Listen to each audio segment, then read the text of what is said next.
Hello students, I am Rajeshwar, your geography teacher. We were there on chapter number 4, greenhouse effect and global warming. We have discussed about the greenhouse effect and global warming and the impact of global warming, and we reach on the conclusion that global warming is not good for the earth surface in long run. So what we have to do, we have to find out the ways to reduce the amount of global warming.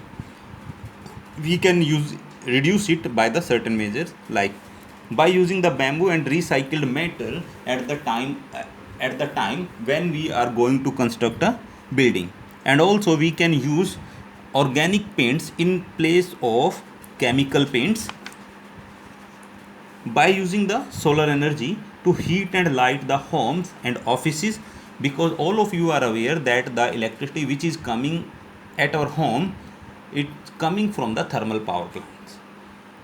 By using the cng is a clean fuel, we can use it to run the vehicles. And by bringing the change in lifestyle, like at home we are using light bulbs and we can replace it with CFL bulb.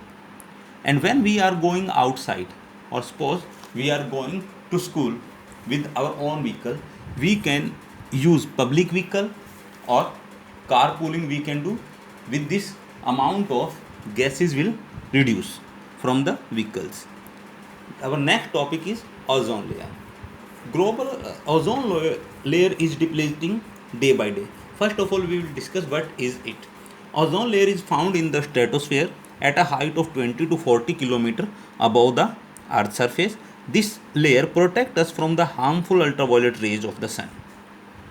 And if this layer is not present into the atmosphere, then what will happen? If we exposed to ultraviolet rays, humans and animals can suffer from the sunburn, cataract, hair fall, skin cancer, or birth deformities. Not only the human being, plant growth may also be affected by the ozone depletion. If ozone will not be there, then ultraviolet rays can put harmful effect on our health. So we will discuss what are the causes of the depletion of ozone layer. Main cause of the depletion of ozone layer is CFC, which is used in refrigerants and solvent used in industry. These substances are non-inflammable and inexpensive to produce. CFC do not break down in the atmosphere or come back to earth as a rain.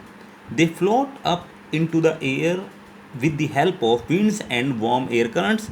They drift upward into the air slowly, and after reaching into the stratosphere, they do the chemical reaction, and the CFC break down into the chlorine. And when chlorine mix or do the chemical reaction with oxygen, it make chlorine monoxide, and which cause a chemical reaction that destroy the molecule of ozone layer. Next is deforestation. Cutting down of the forest or cutting down of the trees is known as the deforestation. Forests help to reduce the amount of pollutants in the air at a great extent, and if they will not be there, then the amount of pollution will increase, and that will not be good for the earth surface. Second is use of fossil fuel. Burning of fossil fuel cause ozone depletion. Vehicles that run on petrol release carbon dioxide into the air. Carbon dioxide emission and the other greenhouse gases destroy the ozone layer in the atmosphere by breaking up the molecule and leaving it extremely vulnerable to the ultraviolet rays of the sun. And greenhouse gases are found in fossil fuel that car burn off and release into the atmosphere. We depend on our vehicle to reach our destination every day.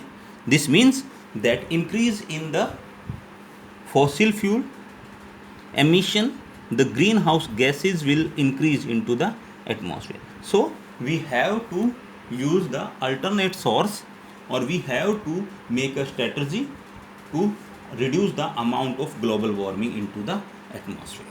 This lesson is over. Thank you.